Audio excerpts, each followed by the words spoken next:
I was actually interviewed by Cosmetics Design Asia in relation to the sun patch trend that is currently booming here in Korea.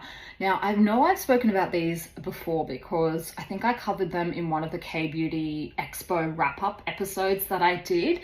These have been trending for a while, but if you're not familiar with them, these sun patch products are essentially sticky little adhesive patches that you can pop on, for example, your cheekbones to protect yourself from the sun.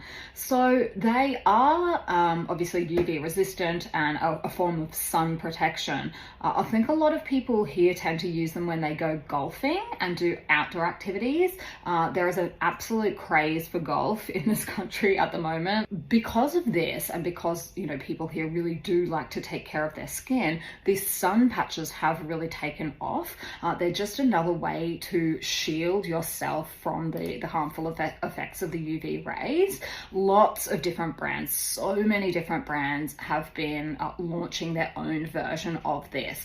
And essentially I was asked, well, what do you think? Is this like the new K-beauty trend?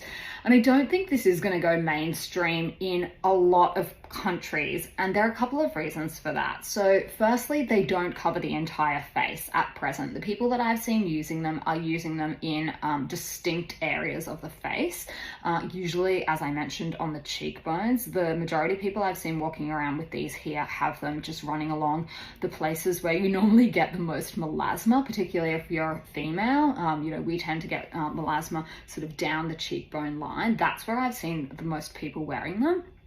I think they're more likely to be used for specific activities like golf.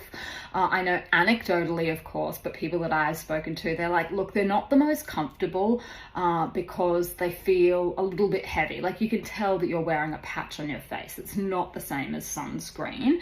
But, you know, obviously if you are trying to protect yourself from the sun, having that extra layer gives people a little bit more confidence sometimes.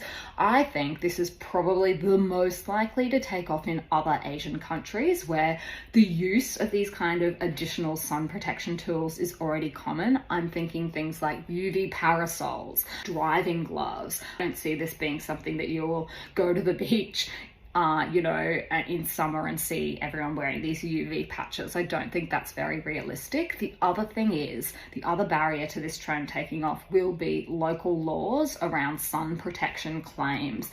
Obviously, sunscreen is regulated as a drug in many jurisdictions, including places like Australia and America.